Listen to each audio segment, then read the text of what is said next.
Hello, everybody. My name is Lewis Lee, and this is Planning Traffic. We do this every Thursday night, 9 o'clock Eastern Time, and we talk about everything that has gas in it: cars, boats, trucks, mini bikes, go karts, whatever. Mexican restaurants. Mexican restaurants.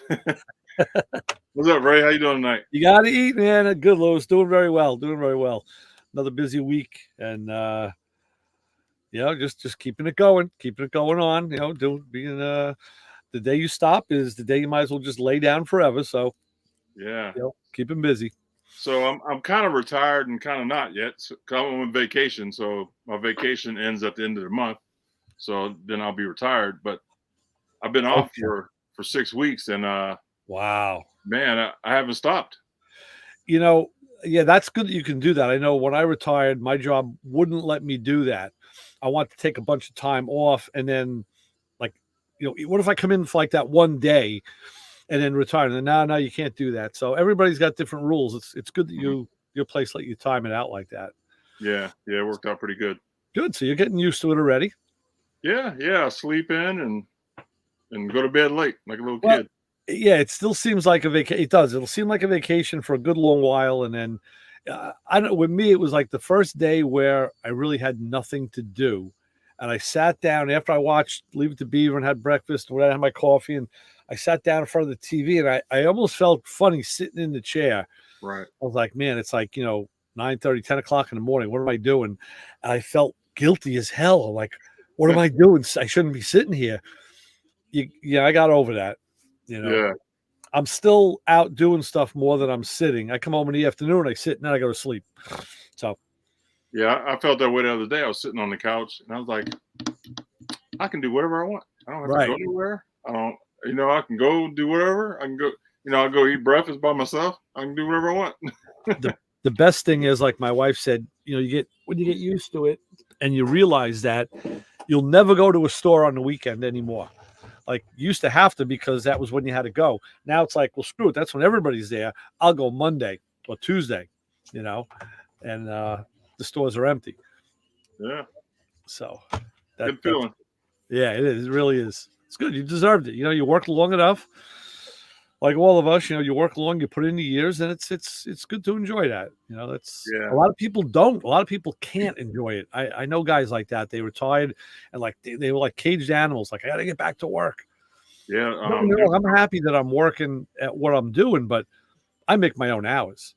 And like today, I was at the shop for 4 hours.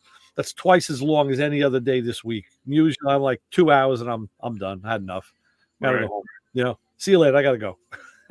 Yeah, there's a couple guys that put in like 35 years, 40 years there, and they retired and they came back, said they were bored.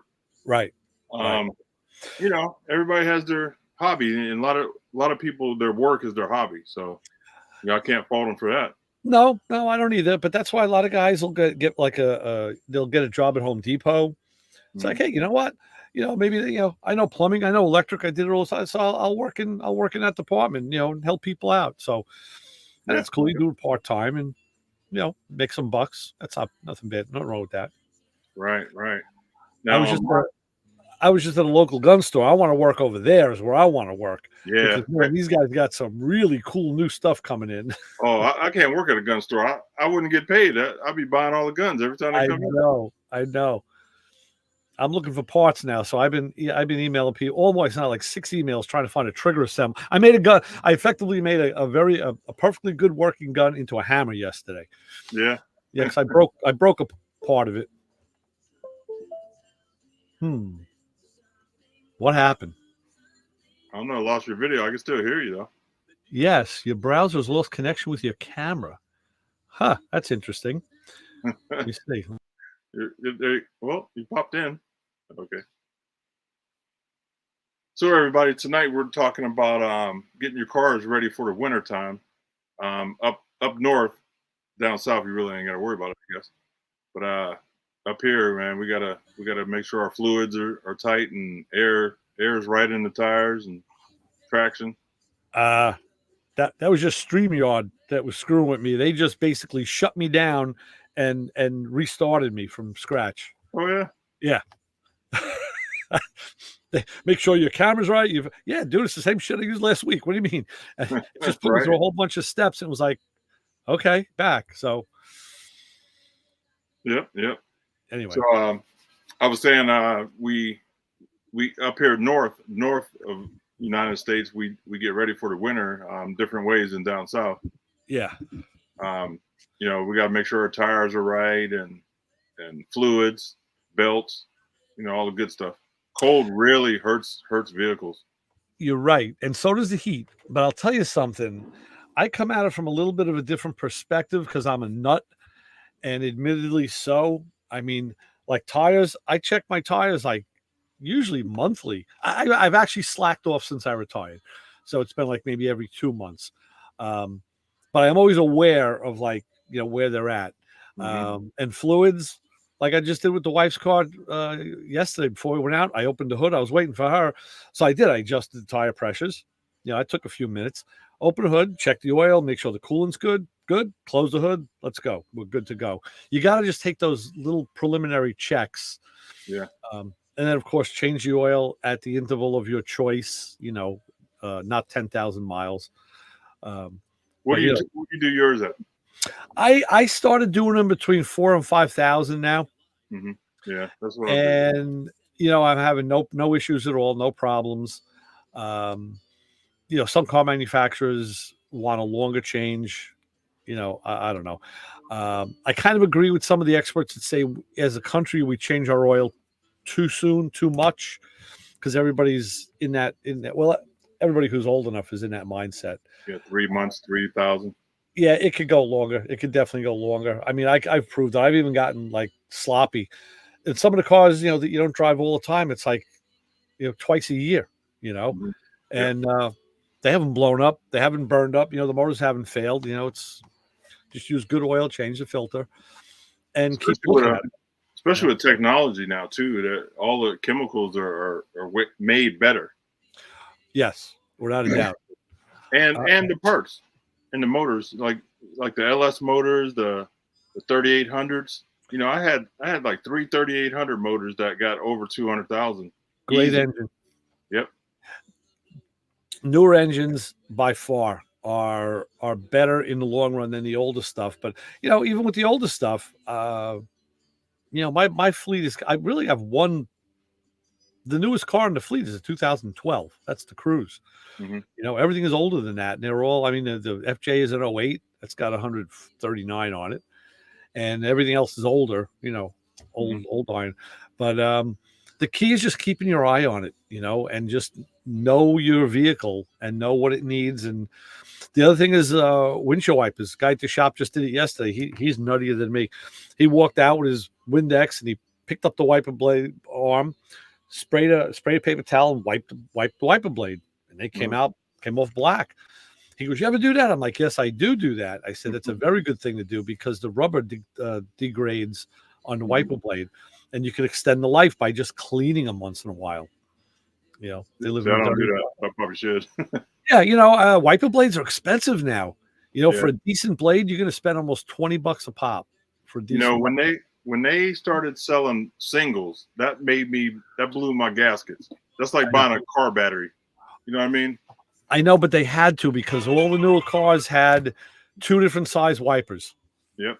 And that was why they couldn't really sell them as a kit. They would have had to have packaged it like by the car, which would never work because there's just too many cars. So yeah, that really made me mad when they did that. Yeah. Like, $20 for one wiper. I know. Well, I'll say this. I think even the rubber with the wiper blades have gotten better over the years, better than before. And I bought them on Amazon and gotten deals. Rock Auto, they do closeouts, and like a warehouse closeout. They'll buy a bulk lot, and now when you go to Rock Auto, look up your car. The last category will usually be in red, and it'll say closeout. And if you open that, if you register your cars on Rock, they'll send you an email every now and again with if they have closeout stuff for any of your vehicles. And I mean stuff like oil filters be like $2, $3 a piece. Spark plugs maybe, an iridium plug that's like maybe $15 in the store. Maybe they'll sell Mhm. them for like 7, 6, 7, 8, something like that. Get some good deals. I never knew. But that's why I stock up on the air filters and oil filters. I'll stock up on and stock up, by like 2 or 3, Hmm. Nice. because you change them every year, and God knows how long you're going to keep the car anyway. So, Yeah. but yeah, you get some good deals like that. No, I have to keep that in mind. The body guys will tell you, make sure you clean and wax your car before the winter. Keep a good coat of wax on it. Yeah. Keep the paint in good shape. Like here in the Northeast, we get snow, we get ice, which wreaks hell with paint. Just like the Yep. sun does. All my cars are old now, so Right. back when I had my custom stuff, I would make sure that was done Yeah. for sure. And like you said before, in the summer and in the winter is when you're going to lose batteries, alternators. That electrical stuff is going to go because it's in the high load condition. Mhm. In the Yep. summer it's in high heat, which exacerbates the wear, and in the winter it's in the freezing cold, and now it's got to put out like full. So that's when you lose those components. The other thing to look at, if you don't, most people don't have access to a lift, but you have a shop that works on your car, get it in, have the guy just put it up on the lift and do just like a check, a walk around check. Look at the CV boots, look at the ball joints, look at the boots, see if they're greasable, grease them. A lot of the ball joints aren't, but some are. Mhm. And look at those CV axles, because if the boot fails, now you're going to eat up a CV, and you might as well fix that before it's a failure. Rear of the cars are really, there's not much to look at. I mean, you have the sway bar links front and rear. They go bad regularly. And just, look around, look at the exhaust system, make sure everything is, nothing's hanging or loose or. I got a question for you. When I on my Chevy truck, I put the lower end shackles on, Mhm. and the factory shackles did not have grease fittings, but the new ones do. Oh, good. And so when I went and got the oil change, I was like, "Hey, make sure you hit those back shackles," because I couldn't find my grease gun. I greased the bus, and I don't know where I put the gun. It's behind a wall somewhere. Oh my goodness! Everything I touch, I lose it, and I know if I go by it, then I'll find it. Oh, So without doubt. Without I doubt. we got the oil change, and the guy was like, "You sure?" I was like, "Yeah, man. I just put them on, so I know they're there for sure." Right. Uh, And if they're new, it's just going to take maybe a pump, half a pump, and that's it, because there's grease in them. yeah, yeah, But yeah, there's greasable bushings or bearings. That's good. That's good. I could feel the difference of the ride as soon as he greased them. Okay, cool. Yeah. I mean, I was working on a. Oh no, I don't. I had my Impala in the shop a couple of weeks ago. I did an oil change, and that car is old school now, and I brought my grease gun with me, and I forgot how many freaking grease fittings are on the front end of a traditional. I mean, you're doing this all day, man. There's fittings everywhere. There's got to Yeah. be, I guess, at least 3, 6, 9, 12, maybe about a dozen fittings. Yeah. You know, That- all over the place. But yeah, the newest stuff, the front wheel drive stuff, everything is sealed. yeah. And I did we were talking about that years ago when my co-host Joe was with me, and he had worked for Chevy, and he said, yeah, somewhere along the line somebody did a test. They cut a brand new ball joint when they came out without the grease fittings, Mhm. to see how much grease was in there, and there wasn't a lot. And if you've ever taken a new car, take off the brake pins to see how much grease is in there. I mean, it's a little dollop. He found out through GM, he was able to talk to people. They actually had a specification for how much, I think it was measured in drams, which Hmm. is like, I don't know, 1,000th of a gram. It's a 10,000th of a gram. It's a very small fraction of a gram, but they measure it in drams. How many drams of grease should be in a ball joint? Talk about pinching pennies.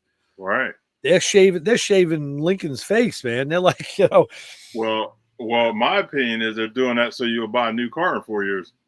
Well, they say that it falls in line with the service life of the component. The component will last its intended life, if greased this much. Too much grease doesn't do anything to extend the life. That's what they say. Mhm. So Who knows? I mean, maybe they're right. Maybe they found out, hey, they were wasting $1 million in grease every year. I don't know. Yeah, But could be. I know they have a spec, and I know it's small. So, Yeah. but yeah, and you really can't. There's really nothing else to do, maintenance wise. But the best thing is get the car in for a checkup. A yearly check. And I like tell people, like, you know what, plan it so your oil changes in like just when we're going from summer into fall. hmm Maybe not right now. You could wait till October, even into November, and then get a good look under there and see what's going on, and then you'll know if you need anything for the winter. Yeah. When I had my Mazda, my thing was right off the bat when it was new. I bought 4 mounted dedicated snow tires. Oh yeah. And then because it was a little front wheel drive car, it was a 5-speed, but it was light. And as soon as the problem was deciding when to put them on, because the rubber is very soft, so the temperature has to be under 45 degrees, or else you're going to wear them out prematurely. hmm But these things grip on ice. I had the first ones I had with the not Winterforce. That's where I ended up with, was the Firestone Winterforce. I had the other ones, the real popular brand, Bridgestones, I think they were. It'll come to me. But anyway, there were many years I was out there with snow falling on me with the jack because I was waiting. You don't want to put them on too soon. And then you never know when to take them off either. Like, when's the snow over? But now you're saving your 4 summer tires, which are going to suck in the snow. Yeah. You're keeping them with the aluminum rims nice in the garage out of the weather. They're never going to see salt or snow. And I bought steel wheels with the snow tires. Let them take the abuse, Yeah, and you just got to switch them twice a year. Yep. I got to get on my Ford pickup. I'm sitting in the lawn chair.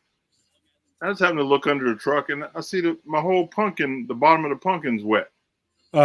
Typical. So I'm leaking under there. It's probably the pinion seal. Mm-hmm. It's probably the pinion seal coming down. That's very common. I mean, it could be the drain plug if you have one.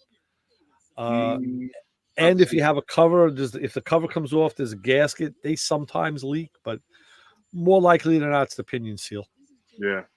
So I'd have to drop the drive shaft to pull that, right? Yes, and it's a very specific procedure when you got to take the yoke off, the big nut. You got to take the yoke off, pop the seal.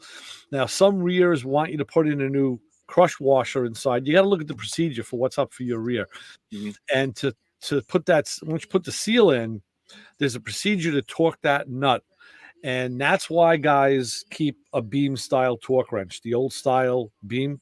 Yeah. Because you have to kind of, it's like as you're turning it, you can read that. You don't really want a click style. It's got to be a very specific torque. If you torque it too much, it's like a wheel bearing. Now you preload the pinion and you burn out the rear. So you got to read up on that and make sure you get it done right. Yeah, well, I had to do that anyway because my drive shaft, like when I pull off from a light, I hear a clunk, and what's happening is that drive shaft is. Yes, that's another thing you should grease. Yep. The drive shaft. Now, on is that a 4-wheel drive truck? No, 2-wheel. Okay, I know. Like on my FJ, it's 4-wheel, but the drive shaft actually has a slip yoke in the middle. Mm-hmm. There's a center bearing and a slip yoke, and that lets the drive shaft extend and contract depending on what you're doing, when you're 4-wheeling. But typically what happens if you stop at a light and then usually it's when you let off the brake, you get that clunk. Yep. The drive shaft goes back. It sticks. The slip yoke sticks. Yeah, mine does it when I pull off. You got to grease it. Yep. You need to grease it. Yeah.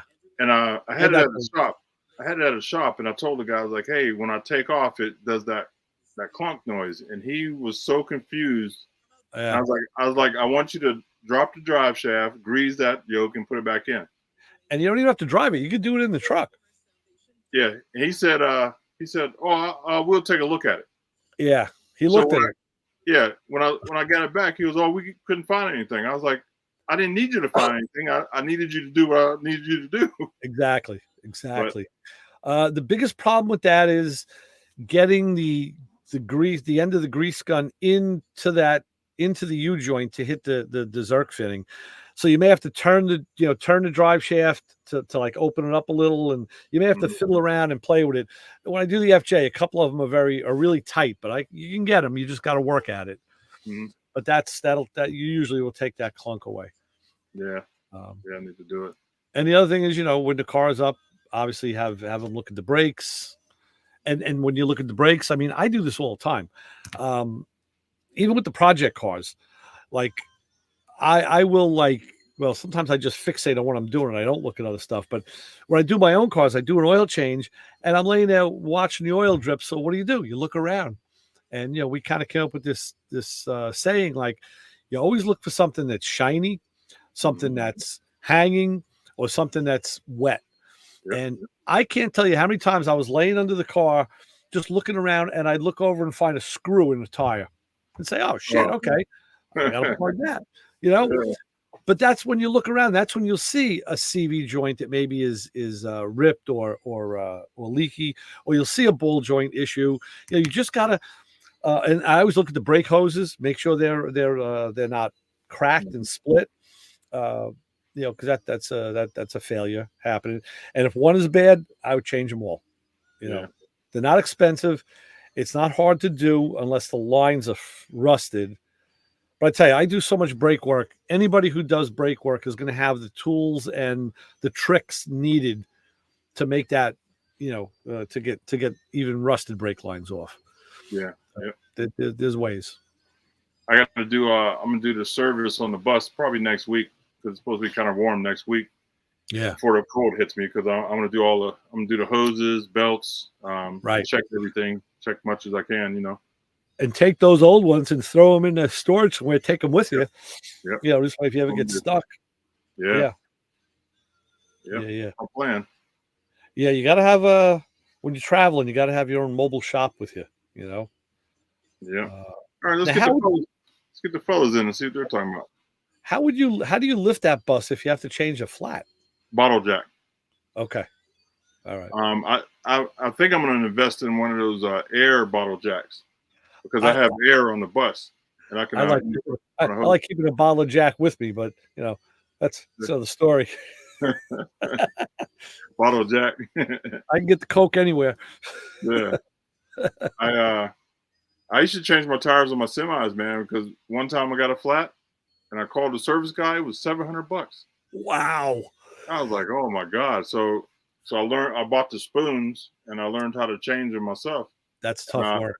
Yeah. My truck had the air lines on it. So I got adapters where I could put air hose on it. Nice. Use the impact wrench and take them off, jack it up, Excellent. Very good. So I don't think I'll be buying spoons because my back's bad now. Yeah. Do one of these tires. Right. But I'm going to carry a spare in the pickup that I'm towing, so I'll have a spare with me. Yeah. Yep. Excellent. Good. So I'm trying to do Do you have a cap on the pickup? No, but I think I'm going to put one on. I was going to say, you put a cap on there, you just extended your safe storage by, a good amount. Yep, that's the thing I'm going to do. And this way, when the wife kicks you out, you got a place to sleep that's not in the rain. Yeah. Yeah. I don't like the rain. No, it's so fun sleeping in the rain. Hey, fellas. What's up, guys? What's happening? Keith, you're on mute. You're looking at it. This is what's Hey, happening. what's up? There you go. What's that works going on? better. Keith, what'd you do? Broke your arm? You should see the other guy. Yeah. Wow. I got a rotator cuff surgery. Oh, did you? Oh, right. Yeah. How'd it go? I guess it went all right. I mean, I'm in a little pain still, but it's getting there. It's been 2 weeks, so. Right. Nice. Yeah, we missed you.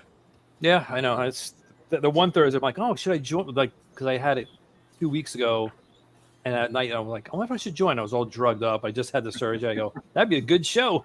Yeah. For excitement. Yeah. But I was out of I it. have a bad rotator cuff too, and bone spurs.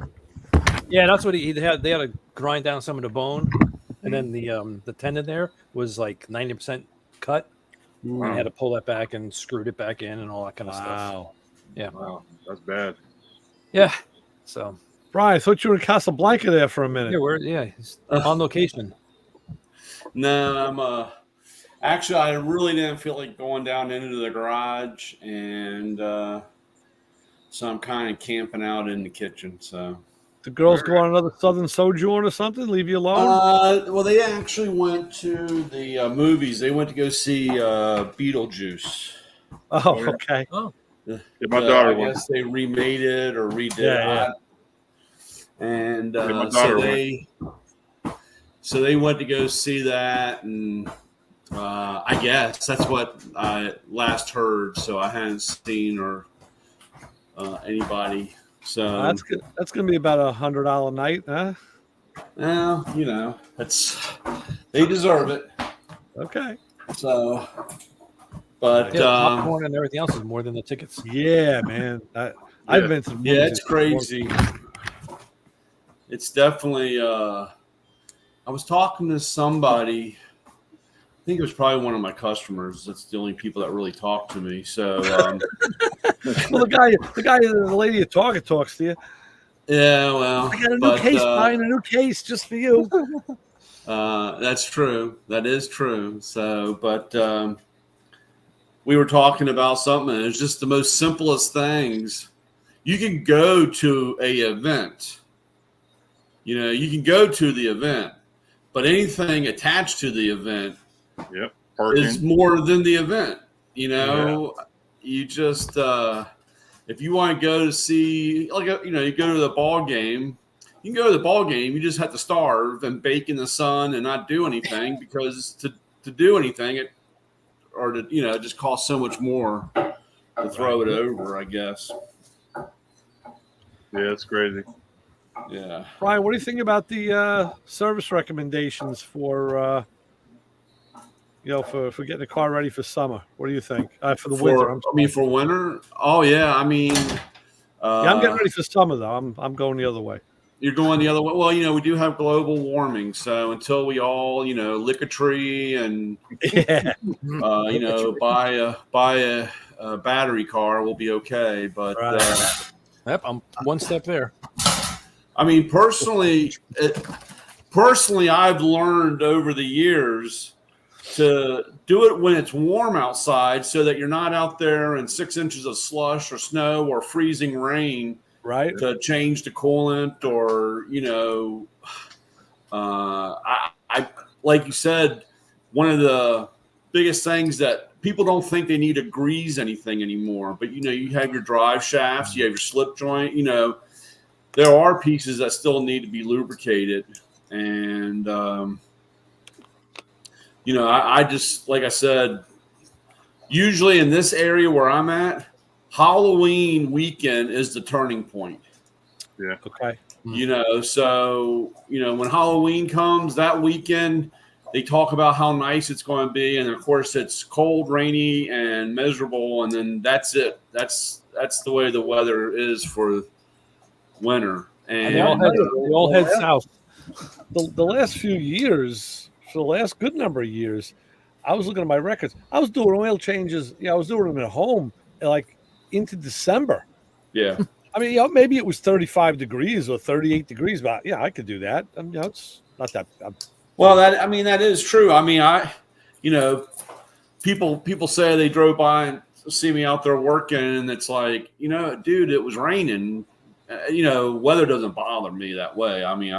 Rain bothers me, but I'm saying I've always been able to work deeper into the colder weather than into the hot weather. Yeah. The hot weather, I just want to be inside. There were weeks I didn't go to the shop because it was too damn hot. Yeah. Like, screw it, I'm not going.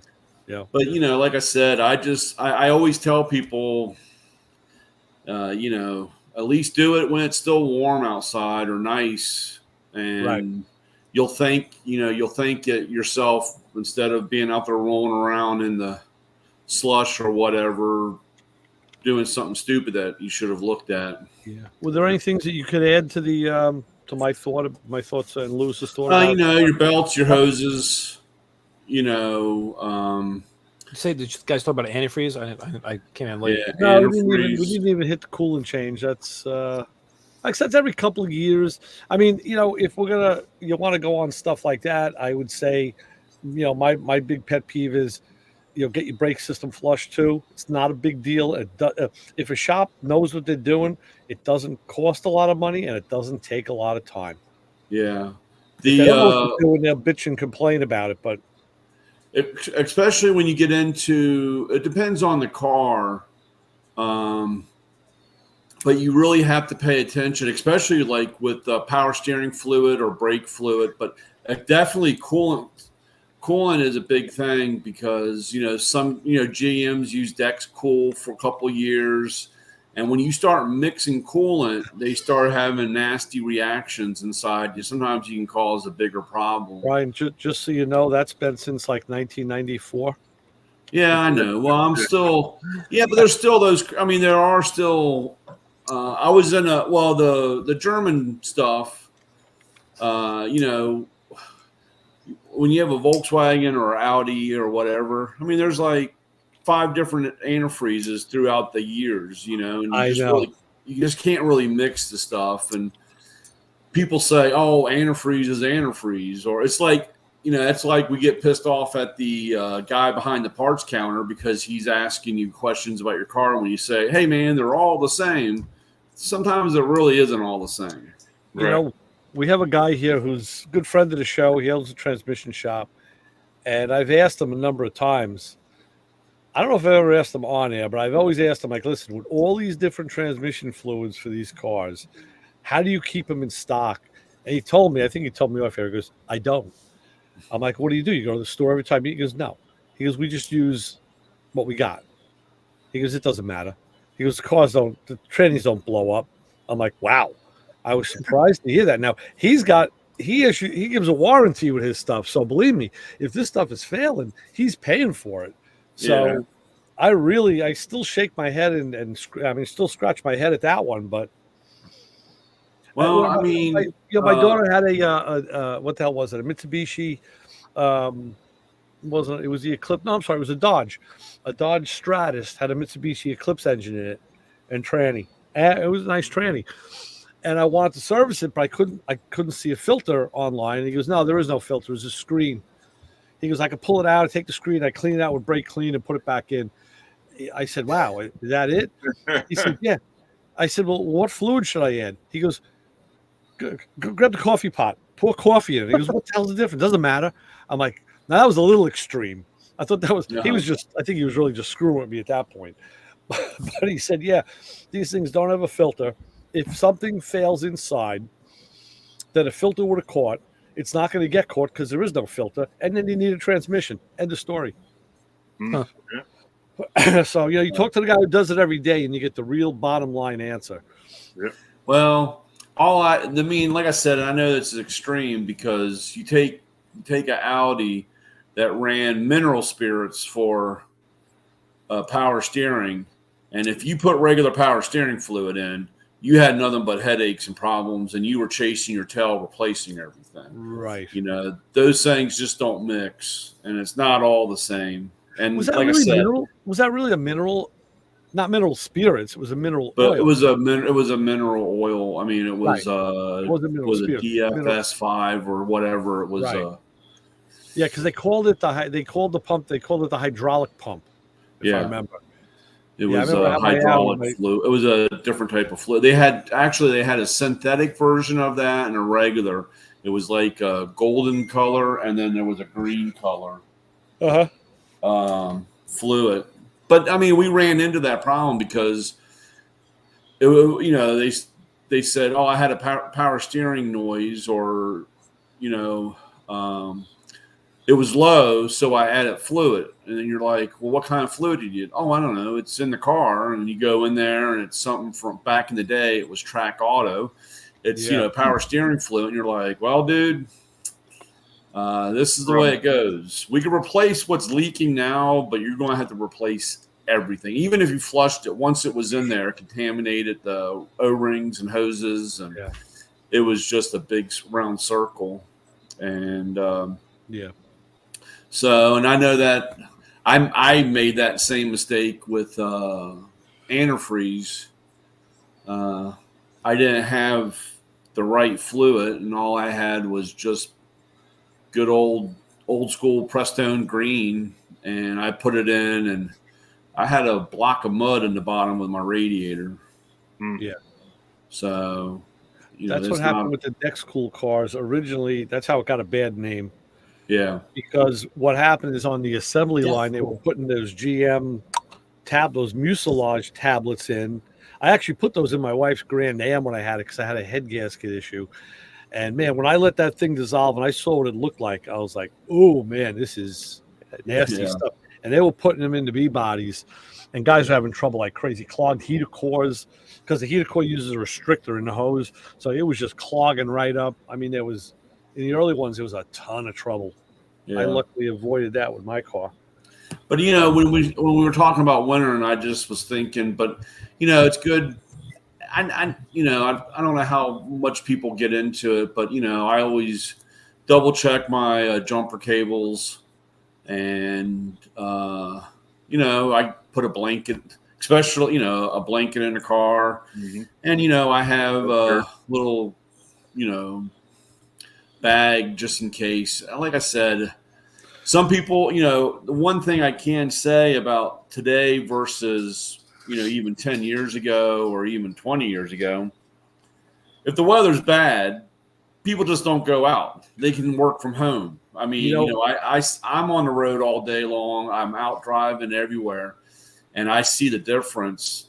And, like I said, people now, hey, man, it's not nice out, or, it's wet. I'm not coming out. And they have that option. So there's not a lot of people on the road. I tell you, I have a great one. My buddy Bill just told me, and I do this too. He swaps out the carpeted floor mats for rubber ones in the winter. Yeah. And I do that. I've done that in my cars. I did it in the Mazda, but now it's great because the FJ has a plastic floor. It's like, what are you gonna do? Get snow on me? Go on. It's been actually they had a carpeted mat that went on it, and I take those out for the winter. So I just use the rubber floor. It's great. Yeah. So like I said, just I guess it's funny when we talk about this because when I was cleaning out my dad in the garage, we were making room, cleaning out stuff when my dad had passed. But he had, what was that? I don't know if I saved a can. I have to see if I can find it. But it was a can of spray traction or something, and it was a blue can. Yeah, I remember. And he sprayed it on to help, if you got stuck or whatever. That's just because he was going to the track at night when you didn't know what he was. It was well, maybe in the 65 Le Mans or whatever they had, that could have been. He could have. The other thing, back in the day in the 70s, we always stocked up on Christie's dry gas. Yeah. And what's dry gas? It's ethanol.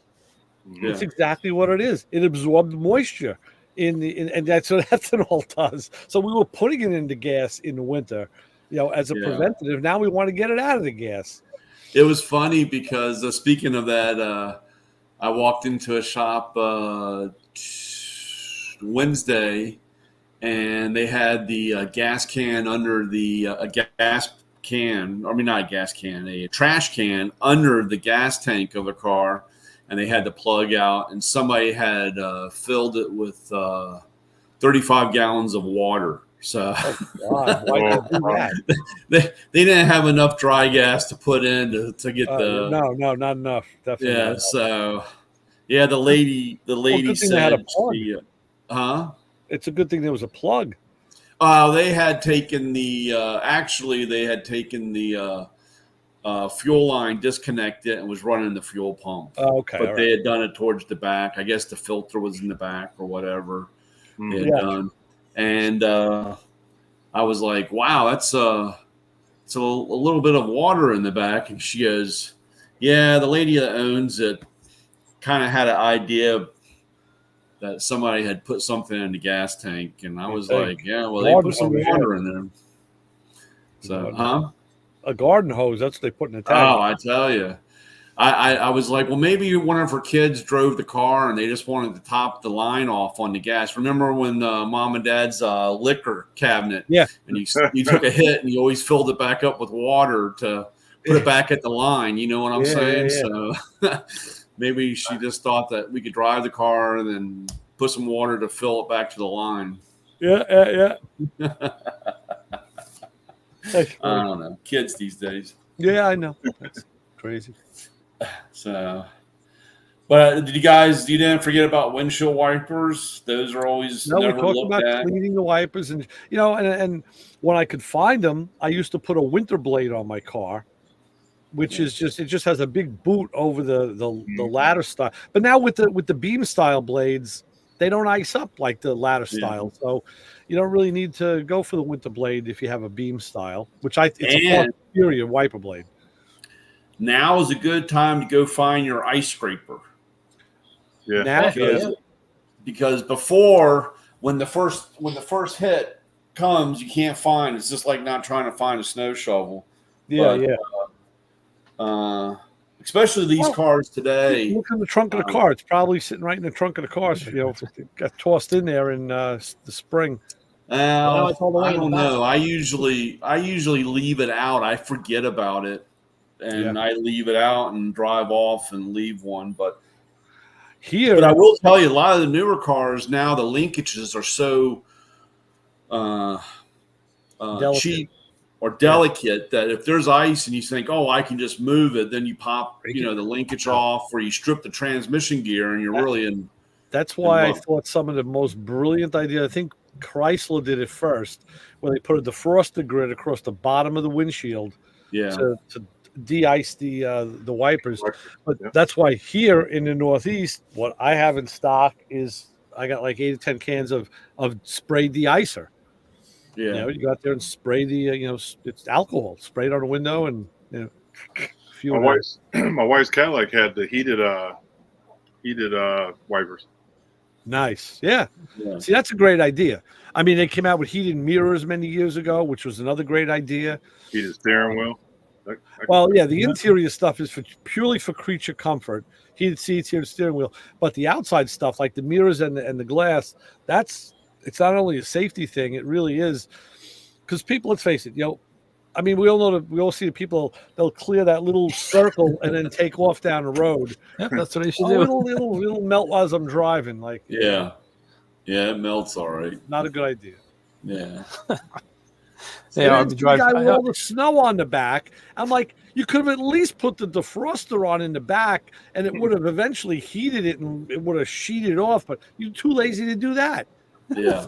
You probably don't know what a button is.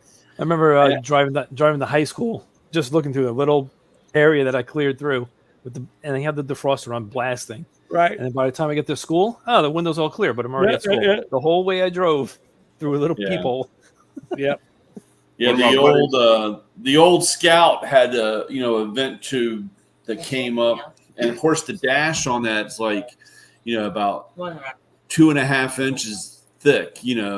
Right. So the vent, so it just left it blew a little circle, oblong circle, and you're driving, kind of sideways, and just prayed that you didn't run over anything. Well, I guess a 12-volt hair dryer.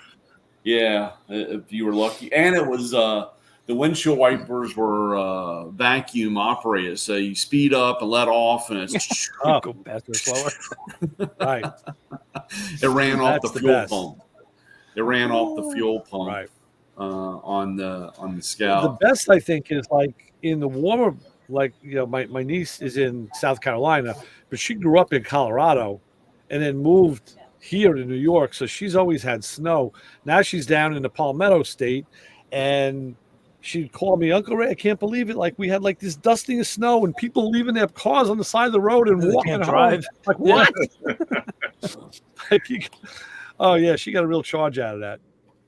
Yeah, we lived in down by Augusta, Georgia for a short time, and it was one of those times that they had a freak snowstorm, and it was like you said, an inch, a dusting to 1.5 inches, and the whole town shut down. It was right. like that's kind of funny, and we're Actually, when we moved into Oklahoma City, we had snow one time, and we were the only kids that had sleds.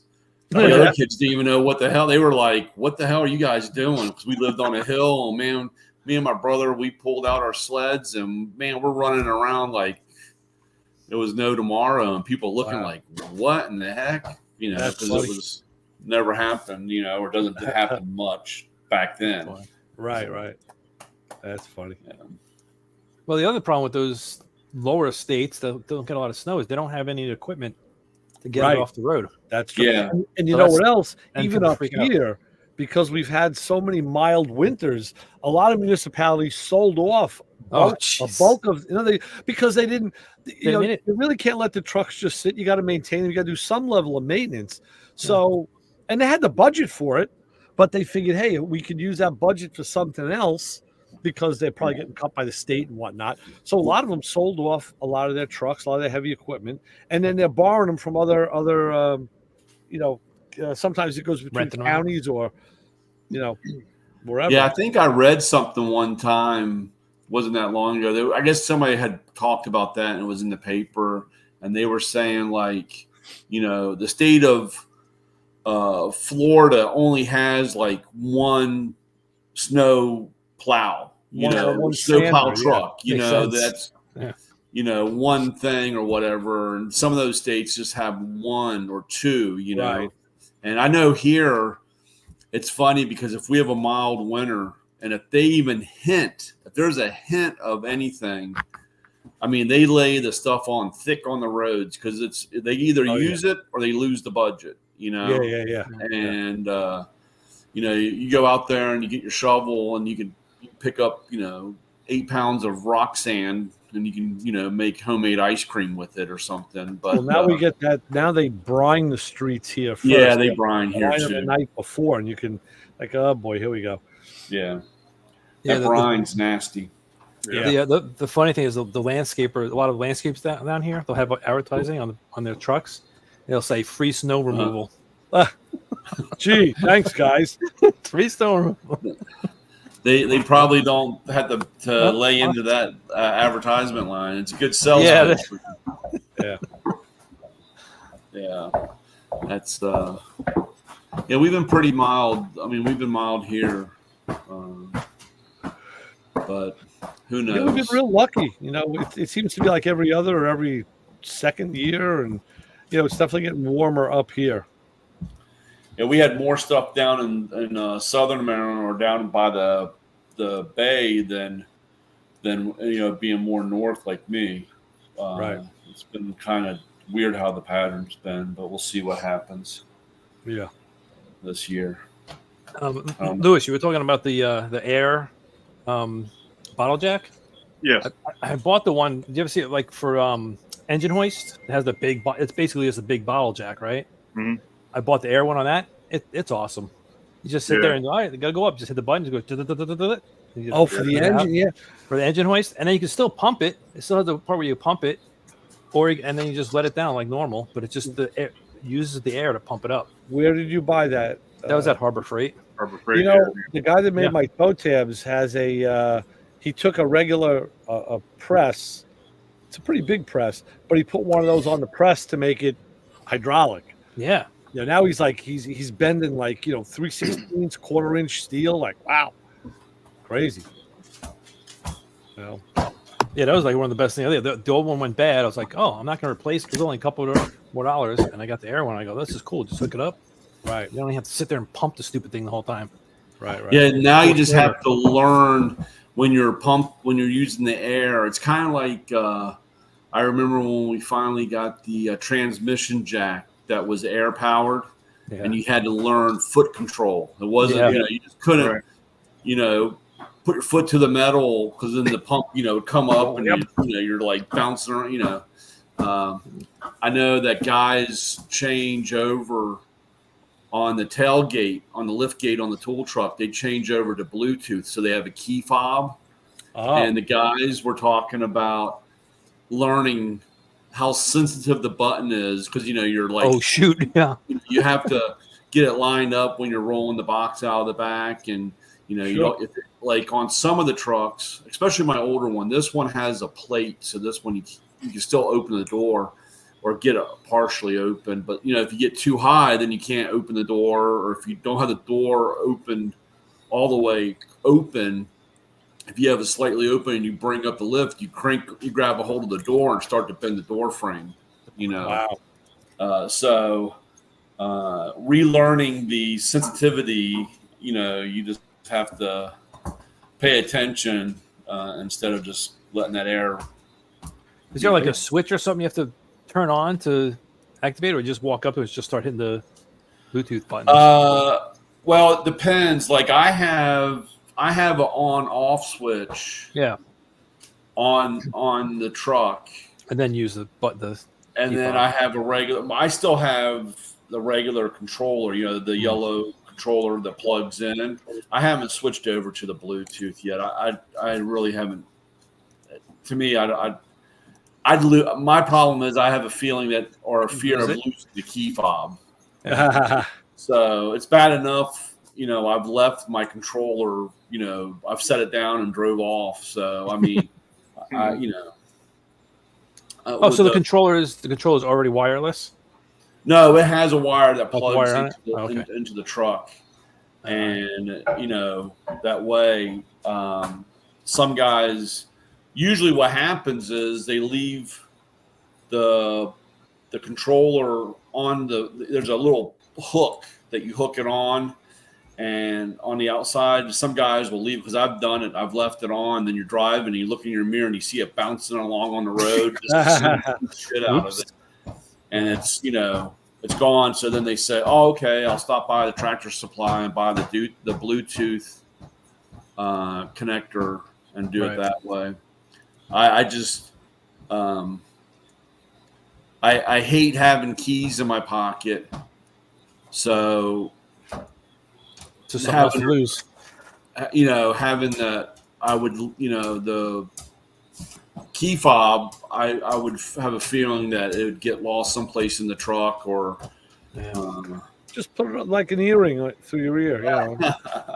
yeah, I don't know. Or put on it like on a lanyard around your neck. Yeah, be like that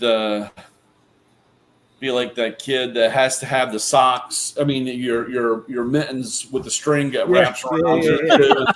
And somebody comes by and grabs the one, and you hit yourself in the head. You know, I was that kid. Right. You know, I lived a tough childhood.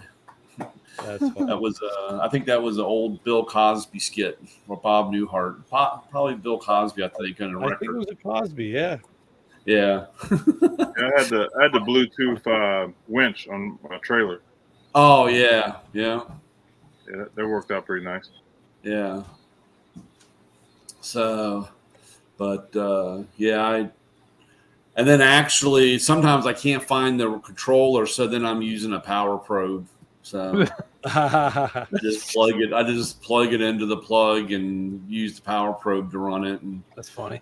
Sometimes it's like a silent seller, because the guy says, "Hey, you could do that with that." Oh yeah, well I'll take that too. So nice, you know, beautiful. So you just got to find inventive ways of selling. Just just use it and like, hey, what are you doing? Well, yeah, you can use this for a lot of different things. Really? I mean, I need one of those. Yeah, see the screwdriver? Use it as a pry bar. Watch this. Yeah. Yeah. It's a new thing. Yeah, just invented it. Yeah. So, but yeah. What else? Stuff. Man. So Brian, I learned something. Today unfortunately, I had to make a splice in the brake line on the Olds, and I did it in the rear. I'll post it probably tomorrow. But I used the the new Matco flaring tool. It was 1/4-inch line, and I found something about that tool. I don't know. Do people bring that smaller set back a lot because they have trouble with it?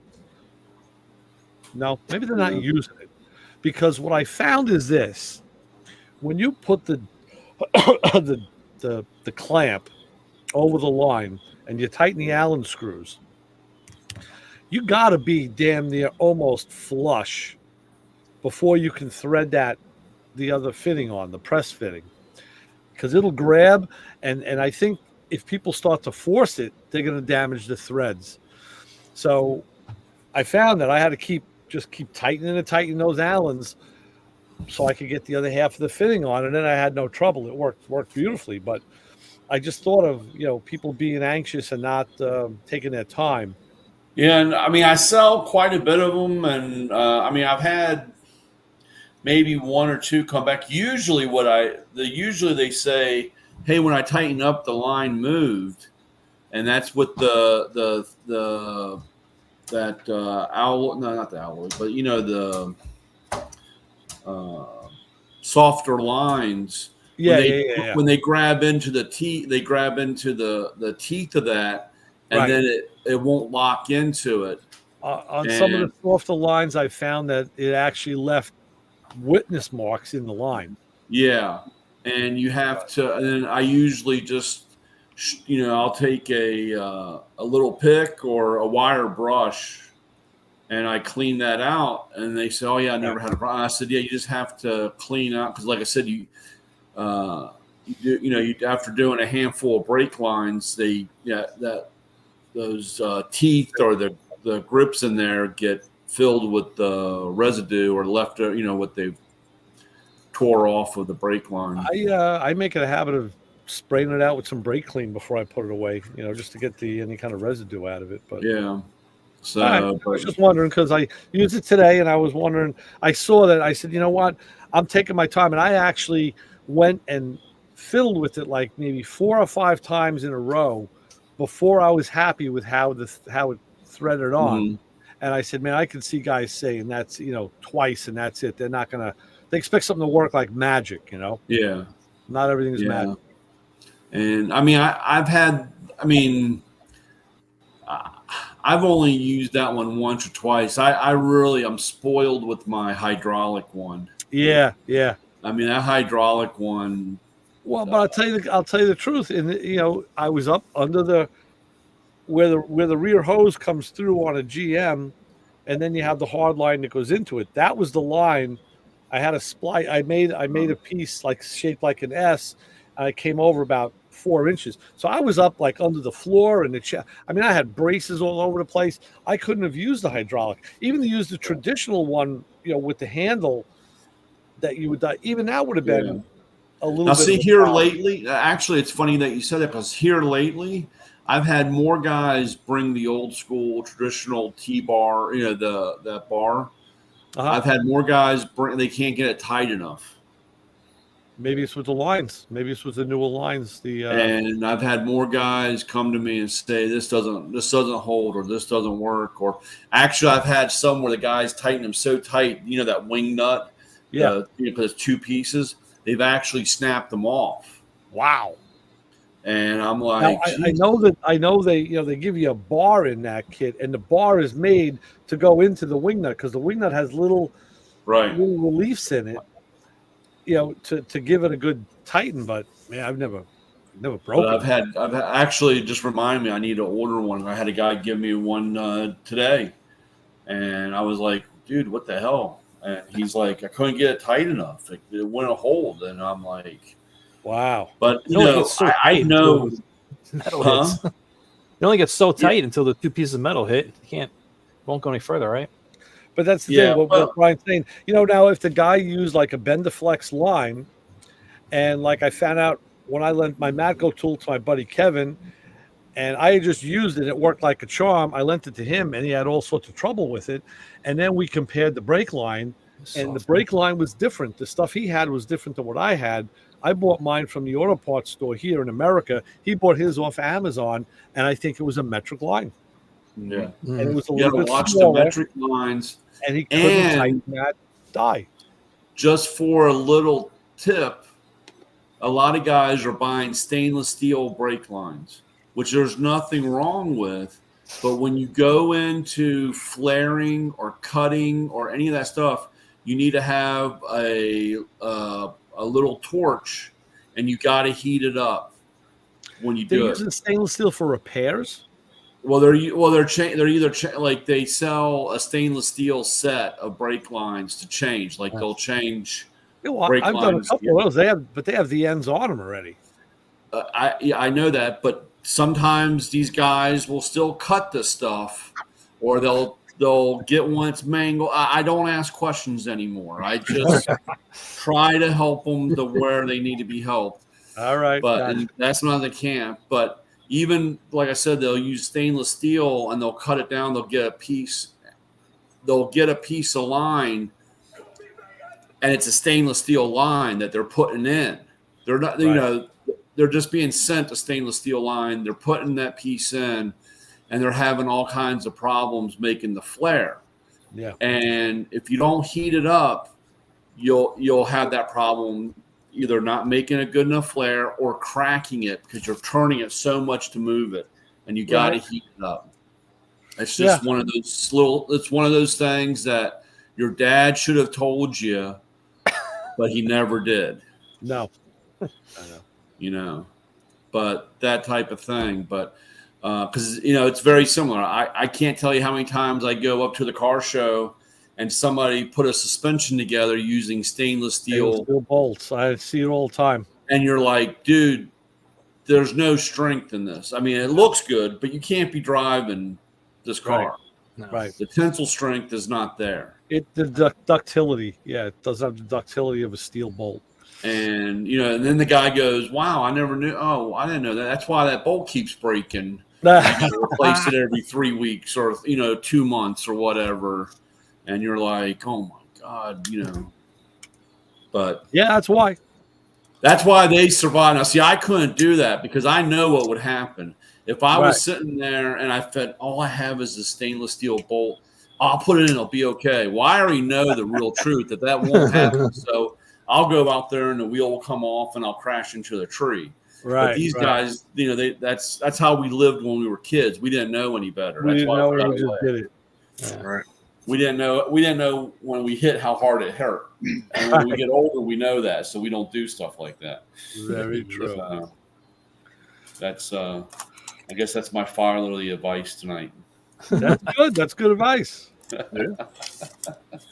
More people should listen.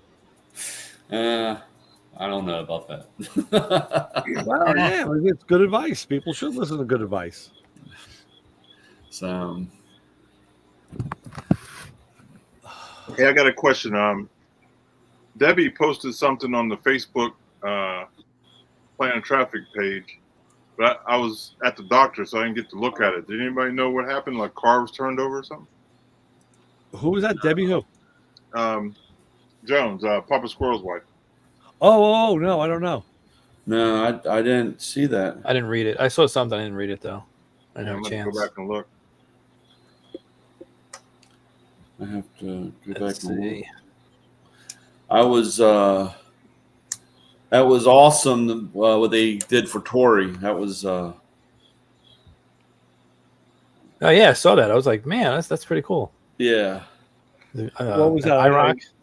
Yeah, He the got an IROC, IROC built from yeah, the Royal Garage. Courtney. Courtney Hansen.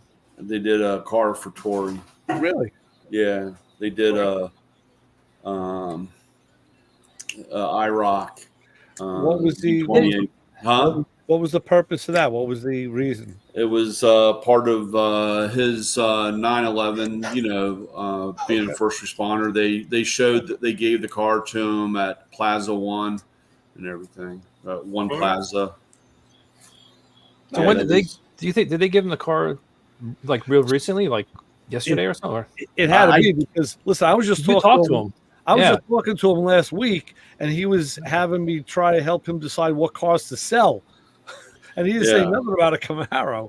So Yeah, no, I think it was the other day. I think Must be, I yes. think Okay. it was the other day. I don't know. I'll have to So he reach probably out. didn't know. No, he No. said he didn't know. He He said he was He going to some said- car show or something, right? I think that's what he Yeah. was. he said that they really surprised him because he didn't. I was trying to see if I could find the. I hate trying to find the post. Yeah, if you got to go backwards and find something, it can take you forever. Yeah. So much stuff that piles on. Lewis, I don't see Debbie saying anything in our chat. No, maybe I don't know. Maybe she posted it on Facebook. Let's see. Oh, that could be. I think there was something on Facebook. I don't remember though. Ed said something. Oh, Yeah, I don't see it either. yeah. I don't know. Anyway. Whatever it was a car upside down, 2 cars.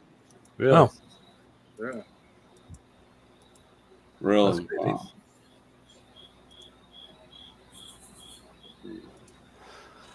But yeah, I didn't even know Tori was into IROX. I thought he was all the Well, old. if you got it for free, he's into it. Yeah. If somebody gave me a 92 IROC, I would be like, yep, I like would, him. I would venture a guess that back in the day, Tori was into IROX. I could see, yeah. He's about what, 50ish? He's about, yeah. I could see. Yeah. I was into Cutlasses. Yeah. Cutlasses, old Buicks.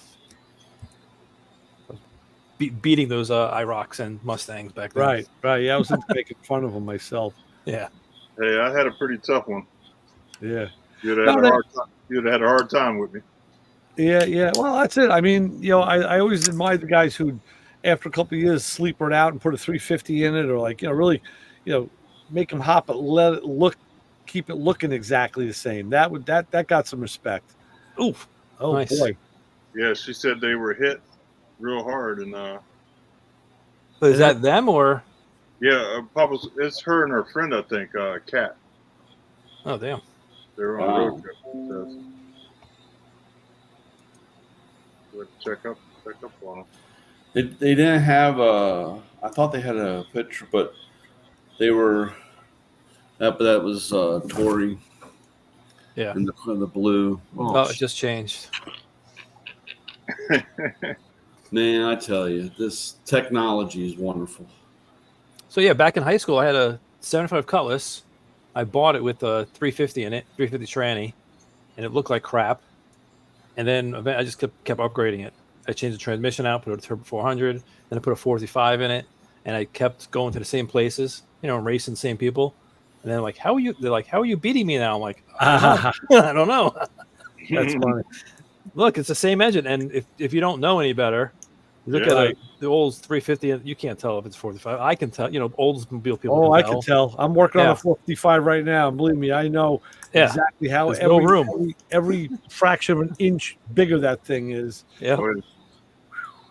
And then this one weekend we did we swapped my brother's car. I think we swapped his rear end. He had some like stock rear end. He had a 71 Cutlass and put a 45 in it. I don't remember what transmission. Probably a 400. And he had some lame gears in there. Then we put a 456 in the back. Wow.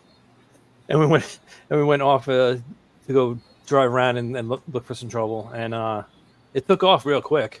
Sure. But top speed was probably like 45 maybe. Right. They had to have done this earlier because everybody's wearing a jacket. That wasn't this week then. No. Yeah. It wasn't yesterday. See, they're all wearing. Yeah. They're all wearing, and the trees in the back. The tree down here has no leaves. Well, I guess it was done earlier. Oh, so he was told not to say anything. Yeah, That's how stuff works. But that's the back, and you can see the wing. Oh on yeah, the back. she's got she's got a hat on and full. Yeah. Old. That wasn't yesterday.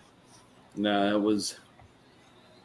She's supposed to come on too. Every time I talk to her, she's like, "Oh, I'm gonna come on," but she's always busy, man. Courtney, she's always into something. Yeah, right Yeah. back. So what I'm gonna do is next time I see her, I'm gonna do a live right there with her. Get the phone right there. Come on, you're in. You're on it. Yep. Yeah, I miss. She was. I loved it when she was the spokesperson for us at Maco Tools, and I miss that. She was really good. She was at all our events, and I had to see if I have some still, but she was. We had can't remember what it was, but it was a magazine that we put out, and it wasn't set up like a flyer, what we were selling, but it had product in it and people using it. It was, and we would hand it out. I don't know if it was monthly. I think it was monthly, but she was, like I said, and it was stuff that they used on Power Block and stuff like that. It was a pretty good little magazine that way for selling or putting out, and people can look at. And she was usually on the cover, so I've got a lot of that stuff. But yeah, it was. I liked it when she was the spokesperson. Or I tell you, she does not stop, man. She's always in something with the cars. Yep. Yeah, That's good. so All right, guys, time for you to bail.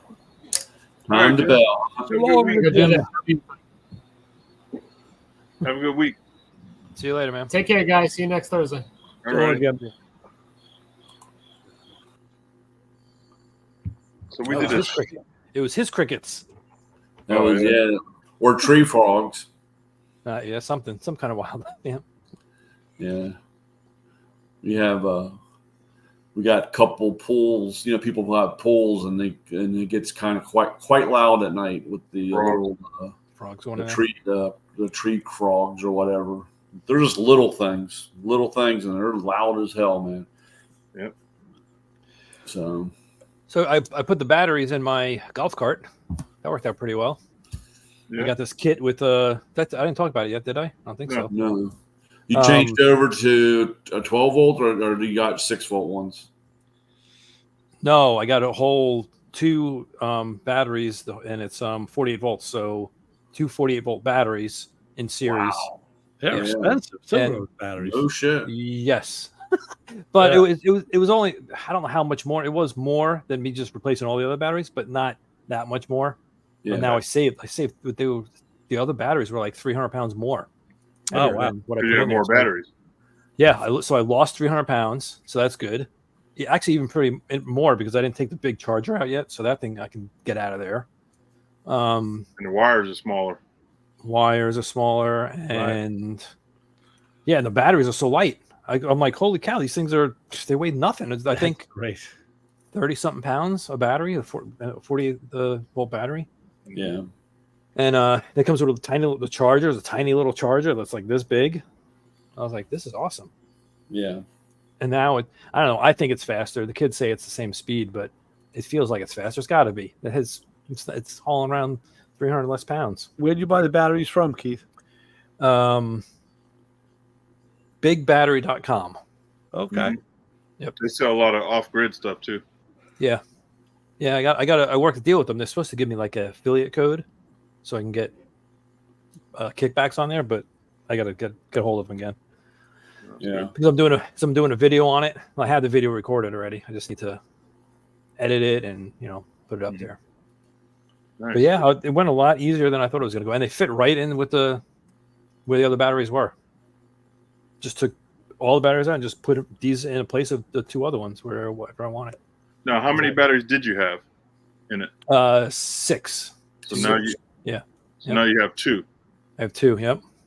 Because that's the way I have it. The tool truck's the same way in the back. It's Yeah. got 6 golf cart batteries. Yep. In the Yeah, back. it was 6. Was it 6 And volts? there's 6 volts, right? And usually, I did it with my old tool truck. Never really had a problem because of the cost of the battery. Most guys will switch over to 3 12 volts. Right. They'll put 3 12 volts in, and it'll still work the same. The only real big difference is your run time without being with the engine off. So I can run. I mean, I can go out and turn the lights on and mess around in the back for like 6 hours with the batteries fully charged. Right. Pretty good. Okay, with the 12 volts, you're only looking at about 2.5. Yeah. and then Yep. you had to charge. Then you had to plug it into a charger. Yeah. Now Yeah, I figured- I never really had a problem. There's only a few times, because of idle run. You're only allowed 15 minutes of Okay, idle run when you're unloading or whatever. Yeah. Unfortunately, the tool truck falls under. I could be carrying livestock, so I can leave the truck running because I need to have heat and air conditioning in the back because of livestock. That's what Yeah. they classify us people as livestock, not Not people. person. Humans. Humans. Well, listen So- to this. Well, a semi, you're livestock in your bunk, but you can't idle. Right. Is that crazy? Yeah. So I've only had a few people, that, while they were out licking trees and leaves, they said, "Hey, you've been idling longer than 15 minutes." And I Yeah. tell them, "Well, I have livestock in the truck." And then they come look and they say, "Where are the cows and chickens?" And, go, I have to explain that, our government looks at us as livestock. So Yeah. That's it's great. a learning experience every day in the big city. So Just put a pet chicken in there and be like, there it is right there. yeah. If I got a eggs pet in the egg. chicken, I got to have a chicken like the one with the goofy eyes, and all Yeah. I want it to really fit the part. You know what I'm saying? I don't want a regular chicken. I want it to fit the part. You get the one chicken that has no fur or anything on the neck. And it Yeah. has fins on it. I can't remember what those are I called. want the chicken. I don't know what Disney movie it was. I can't remember now. I had to go over and look, but I want the one with the crazy eyes. Yeah. I can picture it. Yeah, what you're talking about. Yeah. If I was one, I'd have to have a Brian, chicken. do you have air or rooftop air conditioner in that? I have no, I do not have rooftop. I do have a unit inside the truck but it runs off the front of the truck. It has a compressor. I have the condenser and so forth is on the side of the truck. I think there's three condensers Oh yeah. on the side, and I have a unit inside the truck. It's you have to all in have- one unit, huh? Yeah, so you have to have the truck running to. I have use to the have the air truck running for me to use the air conditioning. Okay. And then the heat is propane. I do have a propane tank, and then the heat's propane. My Okay. old truck was the same way with the air conditioning, but I had propane and water heat. I had a small radiator and a blower motor on it and actually that's the back in the day, that was a northern truck had both. If the truck was up north in the colder areas, it had both because you would run propane and you can also maintain with the water heat Mm-hmm. That's on pretty it. cool. And I really missed the water heat because, like you said, I would go out in the morning, crank it up, get the chill out, and then I would just run the water heat the rest of the day, and it saved on the propane. So on that, maybe Lewis might know this. They have refrigerators that are what, tri-fuel, Mhm. and then one Propane. or powered. Yeah, how does the propane one work? It lights a flame, right? How does it Yeah, make cold air? I have no clue how to. Okay. Well, they're using propane. They're using propane in it for the gas, for the pressure, and that's what's cooling. Because that's what they do. That's what Yeah, the how does people it- put in. That's what people put in AC units. They'll take instead of putting R12. When R12 got really expensive, they would fill Yeah, in no, AC systems up with propane. Yeah, no, I don't think that's how it. There's some other way because it could go on 12 volt, or it can go on short 110, and then propane. And it's like I Right, you thought hook a that's what- propane tank to it and you fill it. It's just like a generator. It's like a tri-powered generator if it runs on gas, Oh, diesel, no or flame. propane. Okay, I got you. it's that's where it's doing. You're just bypassing. It has another system where you hook a propane tank to it Mhm. and you fill it. And it's got a whole separate system. That's why usually they're a little expensive, but you can run it. So it goes run it. through because there's a little flame. So it goes through, it expands, gets cold, Yeah. and it comes out, and then it burns the extra that's coming out. Yeah. So you don't still have. It's just like an AC system where it's going through the heat cycle, going through gas, liquid. It goes through all the Yeah, yeah. phases. Right. And But there's a little flame, I thought. Right, Lou? Isn't there a little flame? I don't You know. have one of those? You don't have one of those? Mine I don't is think 110 or 12 volt. Yeah, yeah. For some reason, I have all three, and I'm like, my RV has propane in it, but I just tried it. And I'm like, oh, let me try the propane one, and it didn't really work that well. It didn't get cold. I was like, this thing sucks. I turned the generator on and turned it on. Well, a lot of RVs catch on fire from those refrigerators with the propane. Yeah. I just want to get rid of. It has like a big 50-gallon tank maybe in there. I want to get rid of that and just put like the little portable ones, or just pull them out. See, that's what I'm putting in this is two of the Two of them. gas Yep. grill. Yep. Yep. And Yeah, I'm gonna run my stove and my hot water heater is propane. Yeah. I got the Yeah, I tank. think that's the only thing I want to use it for. I Hot also- water. and I'm also stove. going to put quick connect, one in the living room, one in the bedroom, so I can use my buddy heaters. If everything goes down, I can just plug up the buddy heaters, wherever. Okay. So I'll have the propane on the stove, then I got the diesel heater in the front and the back that runs off my diesel tank. Yeah.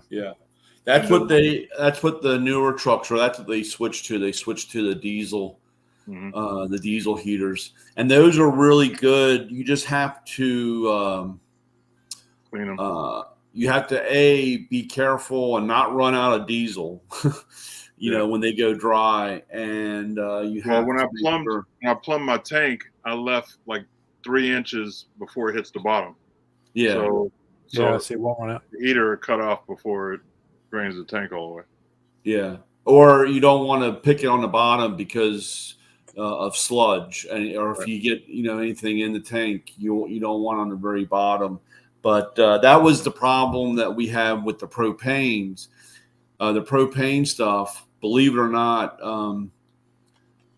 if you don't run it monthly or regularly, you get a spider web inside. It's usually a spider web gets in there on the thing for the igniter or the heat, and dude, it'll just cause havoc, man. You'll really get the first time. Like I said, now I use because I don't have the water heat. I have to run I run the propane regularly just to prevent, like I said, because I've had that before on my old truck, and you had to get in there and clean all that crap out, and it's not an easy. They don't make it easy for a big guy to climb around on that thing. Yeah, I'm trying to double up on everything. I'm gonna have the mini splits, one in the front, one in the back, and they'll have heat in them too. So I'm trying not to be cold ever.